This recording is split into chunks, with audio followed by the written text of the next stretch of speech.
Hello बच्चों, आज हम Bihar board class 10 social science यानी सामाजिक विज्ञान का त्रिमासिक परीक्षा के लिए 100 वीवीआई ऑब्जेक्टिव क्वेश्चन करने वाले हैं।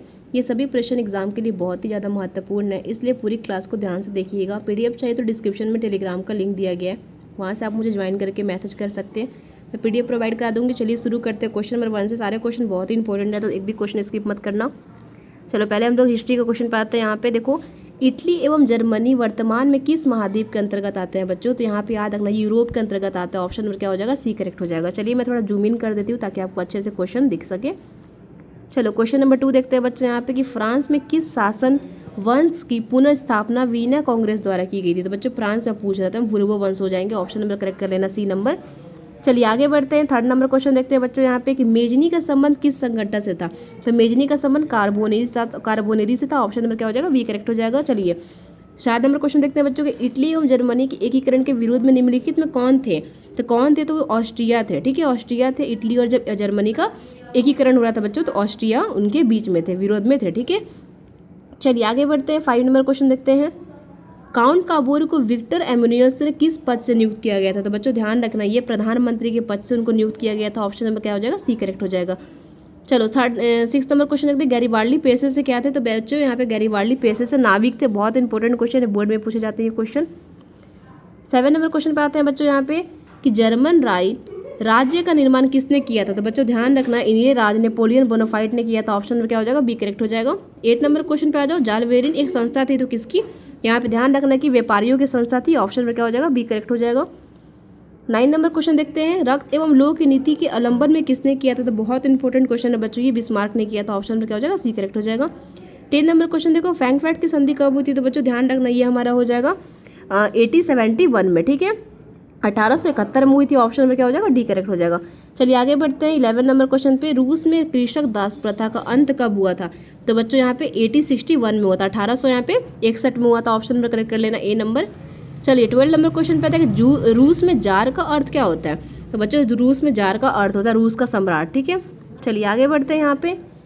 और 13 नंबर क्वेश्चन पे देखते हैं कि कार्ल मार्क्स का जन्म कहाँ हुआ था? तो कार्ल मार्क्स का जन्म हमारे यहाँ पे जर्मनी में हुआ था। ऑप्शन नंबर करेक्ट कर लेना यहाँ पे, बी नंबर। चलो 14 नंबर पे आते हैं कि समयवादी शासन का पहला प्रयोग कहाँ हुआ था? तो बच्चों ध्यान रखना, ये रूस में हुआ था। चलो आगे बढ़ते हैं क्वेश्चन नंबर 15 के साथ में, वार एंड पीस किसकी रचना थी? तो बहुत इंपॉर्टेंट ये क्वेश्चन है, तो ये टॉल्स्टॉय की, ठीक है, रचना थी। ऑप्शन नंबर क्या हो जाएगा? बी करेक्ट कर लेना। चलो 16 नंबर क्वेश्चन देखते हैं कि बोल्शेविक क्रांति कब हुई थी? बोल्शेविक क्रांति कब हुई थी बच्चों? नवंबर 1917 में बोल्शेविक क्रांति हुई थी। ऑप्शन नंबर क्या हो जाएगा? बी करेक्ट हो जाएगा। लाल सेना का गठन किसने किया था? लाल सेना का गठन ट्रोट्स्की ने किया था। ट्रोट्स्की हो जाएगा। ऑप्शन नंबर करेक्ट कर लेना यहाँ पे, सी नंबर। आगे बढ़ते हैं यहाँ पे 18 नंबर क्वेश्चन पे, लेनिन की मृत्यु कब हुई थी बच्चों? लेनिन की मृत्यु हमारा 1924 में हुई थी। ऑप्शन नंबर करेक्ट कर लेना, बी डी वाला। 19 पे आते हैं, हिंद चीन क्षेत्र में कौन से देश आते हैं? तो हिंद चीन क्षेत्र में बच्चों कंबोडिया, वियतनाम, लाओस, ये तीनों आते हैं क्षेत्र। ऑप्शन नंबर करेक्ट कर लेना यहाँ पे, सी नंबर। चलिए 20 नंबर क्वेश्चन पे आते हैं, अंकरवाड का मंदिर कहाँ स्थित है बच्चों? अंकरवाड का कंबोडिया में ये मंदिर स्थित है। 21 देखो, हिंद चीन पहुँचने वाले प्रथम व्यापारी कौन थे? तो बच्चों प्रथम व्यापारी हमारे पुर्तगाली थे। चलो आगे बढ़ते हैं यहाँ पे 22 नंबर क्वेश्चन देते हैं, हिंद चीन में बसने वाले फ्रांसीसी कहे जाते थे बच्चों, क्या ये कोलोन कहे जाते थे? ठीक है, चलिए आते हैं यहाँ पे 23 नंबर क्वेश्चन में, नौरत्न सिंहासन कहाँ शासक थे? तो ये हमारे कंबोडिया का शासक थे। चलो आगे बढ़ते हैं यहाँ पे 24 नंबर क्वेश्चन के साथ में, कि दी हिस्ट्री ऑफ लॉन ऑफ वियतनाम किसे कहा गया, किसने लिखा था? तो किसने लिखा था? ध्यान रखना, ये लिखने वाले का नाम था फान बोई चाऊ। चलिए आगे बढ़ते हैं, यहाँ पे आते हैं 25 नंबर क्वेश्चन के साथ में, गदर पार्टी की स्थापना किसने और कब की थी? तो बच्चों बहुत इंपॉर्टेंट क्वेश्चन है, ये 2 क्वेश्चन इसमें मिक्स हो गया है। तो लाल हरदल राय, और कब की थी ये पूछा जाएगा, तो 1913 में की थी। ऑप्शन नंबर सी करेक्ट कर लेना। चलो 25 तक यहाँ पे हमारा हो जाता है आपका हिस्ट्री का क्वेश्चन कंप्लीट। अब 26 से हम लोग ज्योग्राफी यानी कि भूगोल का क्वेश्चन करेंगे। चलो 26 से भूगोल का क्वेश्चन के लिए रेडी हो जाओ आप लोग। 26 नंबर क्वेश्चन का पहला है कि यहाँ पे कोयला किस प्रकार का संसाधन है? तो बच्चों कोयला एक अनवीकरणीय संसाधन कहते हैं। तो ऑप्शन नंबर ए करेक्ट कर लेना। चलिए आगे बढ़ते हैं 27 नंबर क्वेश्चन पे, कि सौर ऊर्जा निम्नलिखित में कौन सा संसाधन है? सौर ऊर्जा पूछ रहा है, तो बच्चों पुनः पूर्ति योग नवीकरणीय स्रोत है। 28 पे आ जाओ, तट रेखा से कितनी किलोमीटर क्षेत्र सीमा अपवर्जन आर्थिक क्षेत्र कहलाता है? तो ध्यान रखना बच्चों, ये हमारा 200 NM हो जाएगा। ऑप्शन में करेक्ट कर लेना, बी नंबर। चलिए 29 नंबर क्वेश्चन पे आता है कि डाकू की अर्थव्यवस्था का संबंध किससे है? तो बच्चों ध्यान रखना, ये हमारा संसाधनों के अनियोजित विदोहन से हो जाएगा। ठीक है, ऑप्शन नंबर बी करेक्ट कर लेना। 30 नंबर पे आ जाओ, समुद्री क्षेत्र में राजनीतिक सीमा की कितनी किलोमीटर क्षेत्र की राष्ट्रीय संपदा निहित है? तो बच्चों ध्यान रखना 30 नंबर क्वेश्चन में हमारा 19.2 किलोमीटर हो जाएगा। चलिए आगे बढ़ते हैं। यहाँ पे 31 नंबर क्वेश्चन देखते हैं कि पंजाब में भूमि नवीकरणीय का मुख्य कारण क्या है? तो बच्चों पंजाब में पूछ रहा है तो अधिक सिंचाई है। ठीक है, अधिक सिंचाई हो जाएगा, ऑप्शन में करेक्ट कर लेना यहाँ पे सी नंबर। 32 नंबर पे आ जाओ, सोपानी कृषि किस राज्य में प्रचलित है? सोपानी कृषि बच्चों यहाँ पे हमारा उत्तराखंड में प्रचलित है। 33 पे आ जाओ, मुर्तलीद मुर्दा किस विस्तार में निम्नलिखित में कहा गया है? तो बच्चों हमारा यहाँ पे हो जाएगा राजस्थान। ठीक है, राजस्थान हो जाएगा। चलो इसके साथ हम लोग 34 नंबर क्वेश्चन पे आ गए कि मेंढक के प्रजनन नष्ट करने वाला रसायन कौन सा है? तो बच्चों ध्यान रखना ये हमारा एंड्रिन हो जाएगा। चलिए 35 पे आ जाओ, काली मृदा का दूसरा नाम क्या होता है बच्चों? तो काली मृदा का दूसरा नाम रेगुल मृदा हो जाएगा। ठीक है, 36 नंबर क्वेश्चन पे देख लेते हैं यहाँ पे कि विद्रह क्षेत्र में जल की उपस्थिति कारण कि पृथ्वी को कहते हैं? तो बच्चों क्या कहते हैं? तो ये हमारा नीला ग्रह कहते हैं। 37 देखो, कुल जल की कितने प्रतिशत भाग महासागरों में निहित है? 37 नंबर आंसर बताना आप लोग कि यहाँ पर हो जाएगा 96.6%। चलिए आगे बढ़ते हैं। 38 नंबर क्वेश्चन देखते हैं बच्चों, यहाँ पे 96.6% हो जाएगा यहाँ पे। 38 देखो, देश के बांधों को किसने भारत का मंदिर कहा था? तो देश के बांधों को यहाँ पे पंडित नेहरू ने भारत का मंदिर कहा था, ऑप्शन नंबर करेक्ट हो जाएगा सी नंबर, नेहरू जी। चलो 39 पे आ जाओ, बिहार में अति जल दोहन से किस तत्वों को सकेंद्र बढ़ा था? तो ध्यान रखना बच्चों यहाँ पे हमारा हो जाएगा आर्सेनिक। ठीक है, चलिए 40 पे आ जाओ, भारत में 2001 में कितने प्रतिशत भौगोलिक क्षेत्र में वन विस्तार हुआ था? तो कितने प्रतिशत क्षेत्र पूछ रहा था बच्चों?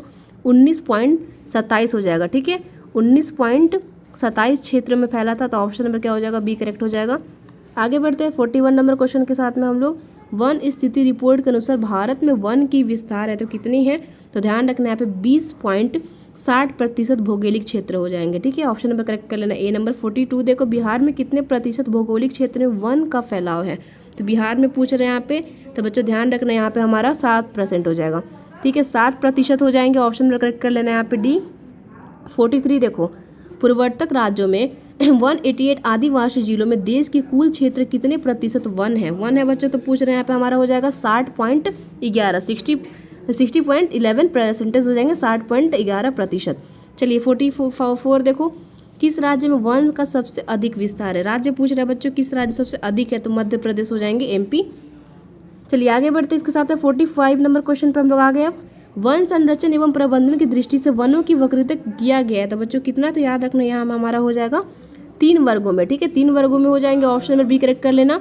46 देखो, 1951 से 80 तक लगभग कितने वर्ग किलोमीटर वन क्षेत्र कृषि भूमि परिवर्तित हुआ था? बच्चों ध्यान रखना है 46 का बहुत इंपॉर्टेंट क्वेश्चन, ये हमारा 26,200 हो जाएगा। चलिए आगे बढ़ते हैं। यहाँ पे 47 देखते हैं कि संविधान का धारा 21 संबंध है, तो किससे संबंध है बच्चों? तो यहाँ पे ध्यान रखना है हमारा, यहाँ पे संविधान का वन जीव प्राकृतिक संसाधनों के संरक्षण संबंधित है, ऑप्शन में करेक्ट हो जाएगा यहाँ पे ए नंबर। आगे बढ़ते हैं 48 नंबर क्वेश्चन देखते हैं। एक एनजीओ, ठीक है, जैसे एनजीओ वानी की रिपोर्ट के अनुसार 1938 में विश्व में कितने हेक्टेयर भूमि पर वन का विस्तार हुआ था? तो जो कितने हेक्टेयर यहाँ पे हो जाएंगे? तो यहाँ पे 4 अरब हेक्टेयर यानी कि 4 अरब हेक्टेयर हो जाएगा, ऑप्शन में कर लेना बी पे। 49 देखो, भारत के राष्ट्रीय पक्षी क्या है? तो बहुत इजी क्वेश्चन है बच्चों, मयूर यानी कि मोर है, ऑप्शन में करेक्ट हो जाएगा यहाँ पे सी नंबर। चलो आगे लास्ट क्वेश्चन है, ज्योग्राफी का चरक का संबंध किस देश से है? तो बच्चों चरक का संबंध हमारे यहाँ पे भारत से है संबंध, यहाँ इससे भारत देश से संबंध है, ऑप्शन में करेक्ट हो जाएगा यहाँ पे सी नंबर। चलिए पॉलिटिकल साइंस पे आगे राजनीतिक विज्ञान का क्वेश्चन देखेंगे 51 से लेकर हम लोग। देखो, भारत में कहाँ औरतों के लिए आरक्षण की व्यवस्था है? तो बच्चों पहला नंबर क्वेश्चन है पॉलिटिकल साइंस का ये, तो ये हमारा कौन सा राज्य है बच्चों? तो पंचायती राज संस्थाएं हो जाएगा। चलो आगे बढ़ते हैं। यहाँ पे 52 नंबर क्वेश्चन देखते हैं कि सांप्रदायिक राजनीति आधारित होती है, तो बच्चों किस पे? कि धर्म पे आधारित होती है, रिलीजन पे हो जाएगा, ऑप्शन में करेक्ट कर लेना ए नंबर। चलिए आगे बढ़ते हैं 53 नंबर क्वेश्चन देखते हैं। जब हम लैंगिक विभाजन की बात करते हैं तो हमारा अभिप्राय होता है, तो किससे होता है? तो बच्चों समाज द्वारा स्त्री और पुरुष की दी गई असमान भूमिकाएं से। चलो थोड़ा मैं इधर कर देती हूँ ताकि आपको दिख जाए। 54 देखो, भारतीय संविधान के बारे में इनमें से कौन सा कथन सही है? तो बच्चों कौन सा कथन सही है बताना है। तो यह धर्म के आधार पे भेदभाव की मनमानी करता है। ये धर्म के आधार पे कौन सी बात सही है पूछ रहे हैं। धर्म के राजनीतिक धर्म मनाता है, गलत हो जाएगा ये विवाद। सभी लोग कोई भी धर्म मानने की आज़ादी नहीं होते, तो बच्चों ऑप्शन में करेक्ट हो जाएगा हमारा ए, बाकी ये तीनों गलत है। चलिए 55 नंबर क्वेश्चन देखो, बिहार में पंचायती राज अधिनियम के तहत महिलाओं के लिए कितनी प्रतिशत सीटों का आरक्षण दिया गया? बिहार का पूछ रहा है, तो बच्चों आपको पता होगा 50% दिया गया है। 50% हो जाएंगे, ऑप्शन में करेक्ट कर लेना है यहाँ पे सी नंबर। 56 देखो यहाँ पे कि सभ्यता और संस्कृति के आधार किसे माना जाता है? तो बच्चों यहाँ पे ध्यान रखना, ये हमारा परिवार को, ठीक है, फैमिली को। ऑप्शन में क्या हो जाएगा यहाँ पे? डी करेक्ट हो जाएगा। चलिए आगे बढ़ते हैं। 57 नंबर क्वेश्चन देखते हैं कि एंडीज समान किस देश में पाया जाता है? तो एंडीज समाज पूछ रहा है किस देश में पाया जाता है बच्चों? तो 57 को हो जाएगा अमेरिका में पाया जाता है। चलो यहाँ 58 नंबर क्वेश्चन पर हम लोग आ गए हैं कि श्रीलंका में निम्नलिखित में कौन सा धर्म बहुसंख्य है? तो बहुसंख्य तो बच्चों यहाँ बौद्ध धर्म हो जाएगा। 59 देखो संघ सरकार उदाहरण है। संघ सरकार किसका उदाहरण है बच्चों? तो अमेरिका का, ठीक है, अमेरिका हो जाएगा। ऑप्शन में करेक्ट कर लेना ए नंबर। 60 पे आगे भारत में संघ एवं राज्यों के बीच अधिकारों का विभाजन कितनी सूचियों में हुआ है? तो बच्चों ध्यान रखना, ये हमारा संघीय सूची, राज्य सूची और समवर्ती सूची। यहाँ पे आपको ऐसे नंबर भी दिया रहेगा 1 2 3 करके, 3 में लगा देना, वैसे नाम ये तो तीनों आपको मैंने दे दिया है। 61 पे आ जाओ कि सत्ता में साझेदारी सही है क्यों सही है? क्योंकि बच्चों विभिन्न समुदायों के बीच टकराव कम करती है। ऑप्शन नंबर सी करेक्ट कर लेना। 62 को संघ राज्य का विशेषता नहीं है बच्चों पूछ रहा है, इकहरी शासन व्यवस्था नहीं है। ऑप्शन में करेक्ट हो जाएगा यहाँ पे सी नंबर। 66 नंबर पर आते हैं, 63 नंबर पे आते हैं। 1977 जनता पार्टी के सरकार के नेतृत्व किसने दिया था? बच्चों किसने दिया था पूछ रहा है, तो ये हमारे मोरारजी देसाई जी हो जाएंगे। ऑप्शन नंबर करेक्ट कर लेना ए नंबर। 64 देखो भारतीय राष्ट्रीय कांग्रेस की स्थापना कब हुई थी? तो भारतीय राष्ट्रीय कांग्रेस की स्थापना बच्चों 1885 में हुई थी। ऑप्शन में क्या हो जाएगा? 1885। ऑप्शन में करेक्ट कर लेना ए नंबर। चलिए आगे बढ़ते हैं। 65 नंबर क्वेश्चन देखते हैं बच्चों। 65 पे आगे बहुजन समाज पार्टी यानी कि बीएसपी के संस्थापक कौन थे? तो बहुजन समाज पार्टी के संस्थापक बच्चों यहाँ पे कांसीराम थे। ऑप्शन में करेक्ट कर लेना बी नंबर। 66 देखो सूचना के अधिकार आंदोलन की शुरुआत कहाँ हुई थी? तो बच्चों सूचना के अधिकार आंदोलन की शुरुआत बच्चों राजस्थान से हुई थी, ठीक है, करेक्ट कर लेना। ऑप्शन नंबर करेक्ट हो जाएगा यहाँ पे ए नंबर। चलिए आगे बढ़ते 67 नंबर पे आते हैं। बोलीविया में जनसंख्या का मुख्य कारण क्या है? तो बच्चों ध्यान रखना, ये हमारा हो जाएगा पानी की कीमत में वृद्धि हो जाएगा। चलिए 68 पे आता है निम्नलिखित में से किसे लोकतंत्र का प्राण माना जाता है? लोकतंत्र का प्राण बच्चों राजनीतिक दल को माना जाता है। ऑप्शन में करेक्ट हो जाएगा यहाँ पर सी नंबर। 69 नंबर क्वेश्चन पे आता है कि दल बदल कानून निम्नलिखित में किस पर लागू किया जाए? दल बदल कानून बच्चों संसाधनों के विधायकों पे लागू होता है। चलो 70 नंबर क्वेश्चन आता है पॉलिटिकल साइंस का, ये लास्ट क्वेश्चन है, फिर इकोनॉमिक्स पे चलेंगे हम लोग। जनता दल यानी कि यूनाइटेड पार्टी का गठन कब हुआ था? जेडीयू यानी पूछ रहा है बच्चों, जनता दल यूनाइटेड पार्टी का गठन कब हुआ था बच्चों? जनता दल यूनाइटेड पार्टी का गठन बच्चों कब हुआ था? तो ध्यान रखना, ये 1999 में हुआ था, ठीक है। चलिए ऑप्शन में बी करेक्ट हो जाएगा। आगे बढ़ते इकोनॉमिक्स के साथ में 71 नंबर से इकोनॉमिक्स का क्वेश्चन पढ़ेंगे। निम्नलिखित में से किससे प्राथमिक क्षेत्र कहा जाता है? तो बच्चों प्राथमिक क्षेत्र हमारे कृषि क्षेत्र को प्राथमिक क्षेत्र कहा जाता है। ऑप्शन में करेक्ट हो जाएगा बी। चलो 72 नंबर देखो, इनमें से कौन सा देश मिश्रित अर्थव्यवस्था वाला है? तो भारत हमारा क्या है? मिश्रित अर्थव्यवस्था वाला देश माना जाता है। चलिए आगे बढ़ते हैं। 73 नंबर क्वेश्चन देखते हैं बच्चों कि भारत में योजना आयोग का गठन कब किया गया था? तो बच्चों योजना आयोग का गठन 15 मार्च 1950 को किया गया था। चलिए 74 देखो, जिस देश की राष्ट्रीय आय अधिक होती है वो देश कहलाता है। तो बच्चों वो देश क्या कहलाता है? विकसित देश कहलाता है। 75 देखो, इनमें से किसे पिछड़ा राज्य कहते हैं? तो बिहार को पिछड़ा राज्य कहा जाता है। ऑप्शन में करेक्ट हो जाएगा सी नंबर। 76 देखो, भारत में किस राज्य के प्रति व्यक्ति आय सर्वाधिक है? तो बच्चों ध्यान रखना, ये हमारा गोवा हो जाएगा, ठीक है, गोवा पे लगा लेना। 77 पे आते हैं हम लोग अब, बिहार के किस जिले के प्रति व्यक्ति आय सर्वाधिक है? सबसे ज़्यादा है पूछ रहा है, तो पटना का हो जाएगा। 78 देखो, उत्पादन एवं आय गणना विधि आर्थिक दृष्टिकोण से है। तो बच्चों ध्यान रखना, ये हमारा हो जाएगा सहज, वैज्ञानिक और व्यवहारिक, इनमें सभी पे लगा लेना। ये मैं 2 पार्ट में वैसे करके आपको यूट्यूब पे डालूंगी, तो पहले आप फर्स्ट वीडियो में पार्ट 1 पे 1 से 50 तक ऑब्जेक्टिव रहेगा, उसके बाद 51 से 100 तक ऑब्जेक्टिव सेकंड पार्ट में रहेगा, ठीक है। 79 देखो, भारत के केंद्रीय बैंक कौन सा है बच्चों? तो भारत के केंद्रीय बैंक है रिजर्व बैंक ऑफ इंडिया यानी कि RBI। 80 नंबर पे आगे, व्यावसायिक बैंकों की राष्ट्रीयकरण कब किया गया था? तो बच्चों ध्यान रखना, ये 1969 में किया गया था। चलो 81 पे आ जाओ, दीर्घकालीन ऋण प्रदान करने वाली संस्था कौन सी है? तो बच्चों ध्यान रखना, ये हमारा हो जाएगा भूमि विकास बैंक। 82 नंबर क्वेश्चन देखो, भारत की वित्तीय राजधानी फाइनेंशियल कैपिटल किस शहर को कहा गया है? तो बच्चों मुंबई को कहा जाता है। चलिए 83 नंबर क्वेश्चन पे आ जाते हैं कि सहकारिता प्रांतीय सरकारों का हस्ताक्षरित विषय कब बनी थी? तो बच्चों ध्यान रखना, ये 1990 में बनी थी, यानी कि 1919 में बनी थी, 1919 ईस्वी में। ऑप्शन में क्या हो जाएगा? बी करेक्ट हो जाएगा। 84 देखो, देश में अभिकर्ता क्षेत्रीय ग्रामीण बैंकों की संख्या कितनी है? तो अभी का बात कर रहा है बच्चों, तो कितना 196 हो जाएगा। चलिए आगे बढ़ते हैं। 85 नंबर क्वेश्चन देखते हैं, और ये लास्ट क्वेश्चन इकोनॉमिक्स का, मानव पूंजी के प्रमुख घटन कितने हैं? तो बच्चों मानव पूंजी के प्रमुख घटन 5 होते हैं, ठीक है। चलिए अब डिजास्टर मैनेजमेंट से क्वेश्चन देखेंगे, यानी कि आपदा प्रबंध से, और ये हमारा 86 से 100 ही लास्ट हो जाएगा इनसे। बाकी हम लोगों ने ज्योग्राफी, पॉलिटिकल साइंस, इकोनॉमिक्स और हिस्ट्री का क्वेश्चन देख लिया। इनमें से कौन सा प्राकृतिक आपदा नहीं है बच्चों? नहीं है पूछ रहा, ध्यान रखना। सुनामी एक प्राकृतिक आपदा होता है, बाढ़ भी एक प्राकृतिक आपदा है, नेचुरल डिजास्टर है, और भूकंप भी है। लेकिन हमारा जो आतंकवाद है वो एक प्राकृतिक आपदा नहीं है। तो हमारा ऑप्शन में क्या हो जाएगा? सी करेक्ट हो जाएगा। 87 देखो, सुनामी का प्रमुख कारण क्या होता है बच्चों? सुनामी का प्रमुख कारण है समुद्र में भूकंप का आना। चलिए आगे बढ़ते हैं, 88 नंबर क्वेश्चन देखते हैं। नदियों में बाढ़ आने का प्रमुख कारण क्या है बच्चों? तो नदियों में बाढ़ आने का प्रमुख कारण क्या होता है? जल की अधिकता, नदी के तली में अवसाद जमाव, और वर्षा की अधिकता, यानी इनमें सभी हो जाएंगे। 89 देखो, बिहार में कौन सा क्षेत्र बाढ़ ग्रस्त है? सबसे ज़्यादा बाढ़ वहाँ उत्तरी बिहार में सबसे ज़्यादा बाढ़ आते हैं बच्चों, ठीक है। 90 नंबर पे आते हैं, कुशहा तटबंध किस नदी पे है बच्चों? तो कुशहा तटबंध जो है वो कोसी नदी पे है। 91 देखो, बाढ़ के समय निम्नलिखित में से किस स्थान पे नहीं पर जाना चाहिए पूछ रहा है। एक आधा क्वेश्चन नहीं जाना चाहिए और जाना चाहिए। तो बच्चों ऊंची भूमि वाले स्थान पे जाना चाहिए हम लोगों को जब बाढ़ आता है तो। 92 देखो यहाँ पे कि मलबे के नीचे दबे हुए लोगों को पता लगाने के लिए किस तंत्र का मदद लिया जाता है? तो बच्चों बहुत इंपॉर्टेंट क्वेश्चन है, इनको कहते हैं इंफ्रारेड कैमरा। चलिए यहाँ पे 93 नंबर क्वेश्चन देखो, आग से जलने की स्थिति में जले हुए स्थान पर क्या प्राथमिक उपचार करना चाहिए? तो जले हुए स्थान पे ठंडा पानी डालना चाहिए।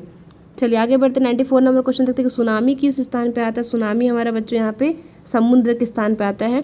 95 देखो, सामान्य संचार व्यवस्था बाधित होने के मुख्य कारण क्या होता है बच्चों? तो केबल का टूट जाना। बहुत इंपॉर्टेंट क्वेश्चन है, हर साल ये बोर्ड में पूछे जाते हैं क्वेश्चन। 96 देखो, पृथ्वी के तहत पहुंचने वाली सबसे पहली भूकंपीय तरंग कौन सी है? तो सबसे पहली पूछ रहे तो पी तरंग है, पी तरंग हो जाएगा, ठीक है। पी तरंग पे लगा लेना, ऑप्शन में क्लिक कर लेना यहाँ पे ए। 97 देखते हैं, भूकंप केंद्र के ऊर्ध्वाधर पृथ्वी पर स्थित केंद्र को कहा जाता है? तो बच्चों क्या कहते हैं? तो यहाँ पे अधिकेंद्र कहते हैं। 98 देखो, भूकंप अथवा सुनामी से बचाव इनमें से कौन सा तरीका नहीं है? तो बच्चों नहीं है पूछ रहा है, ध्यान रखना। तो यहाँ पे हो जाएगा हमारा, देखो भगवान भरोसे बैठ रहना, ये तो सबसे गलत है ना, ऑप्शन में डी करेक्ट कर लेना क्योंकि नहीं है पूछ रहा है। 99 पे आ जाओ, महासागर के तली पर होने वाले कंपन को किस नाम से जाना जाता है? तो बच्चों हमारे यहाँ पे सुनामी को जानते हैं, सुनामी के नाम से जानते हैं हम लोग। ये लास्ट क्वेश्चन है डिजास्टर मैनेजमेंट का, भूतल के नीचे वो स्थल जहाँ भूकंप को जन्म होता है वो कहते हैं? तो बच्चों उसको कहते हैं भूकंप केंद्र। बहुत इंपॉर्टेंट है ये भी। तो मैं 2 पार्ट में आपको डालूंगी यूट्यूब पे, पहला का डिस्क्रिप्शन में आपको लिंक दे दूंगी, आप लोग वहाँ से चेकआउट कर लेना सेकंड पार्ट का लिंक, ठीक है। तो बच्चों आज की इस क्लास यहीं पे समाप्त होती है। पीडीएफ चाहिए तो डिस्क्रिप्शन में लिंक दिया गया टेलीग्राम का, ज्वाइन कर लेना। वीडियो अच्छी लगी तो लाइक शेयर सब्सक्राइब जरूर करना। तो बच्चों अगले वीडियो में मिलते हैं फिर हम लोग पार्ट 2 के साथ में।